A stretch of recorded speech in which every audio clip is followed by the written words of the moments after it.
ప్రతి ఆడపిల్ల జీవితంలో ఇద్దరు కరెక్ట్‌గా ఉంటే చాలు. నీకేమైనా అయితే నేనున్నానని చెప్పే నాన్న. నువ్వు ఏ పని చెయ్యాలనుకున్నా ధైర్యంతో ముందుకు వెళ్ళు, తోడుగా నేనుంటానని చెప్పే భర్త. ఇద్దరూ తోడుగా ఉంటే చాలు, ఏ పనిలో అయినా విజయం సాధించవచ్చు. ఎవరెన్ననుకున్నా వాళ్ళంటూ నాకున్నారని చాలా ధైర్యంగా ఉంటారు ఆడవాళ్ళు.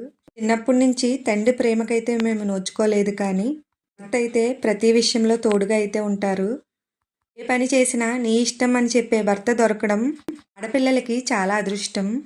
అలాంటి వాళ్ళ కోసం మన ఇష్టాలను వదులుకోవడం కష్టంగా ఏమీ అనిపించదు. పెళ్లికి ముందు ప్రాణంగా ప్రేమించే తండ్రి ప్రేమ, పెళ్ళయ్యాక అంతకన్నా ప్రాణంగా ప్రేమించే భర్త ప్రేమ, దొరికిన ప్రతి ఆడపిల్ల జీవితంలో ఎన్ని కష్టాలొచ్చినా హ్యాపీగా అయితే బతికేస్తారు. మనం ప్రేమించే వాళ్ళకన్నా మనల్ని ప్రేమించే వాళ్ళు దొరకడం చాలా అదృష్టం. అయినా అందరి జీవితంలో ఈ అదృష్టం దొరకదులేండి. ఆడవాళ్ళు ఏ పని చెయ్యాలనుకున్నా భర్త సపోర్ట్ ఖచ్చితంగా కావాలి.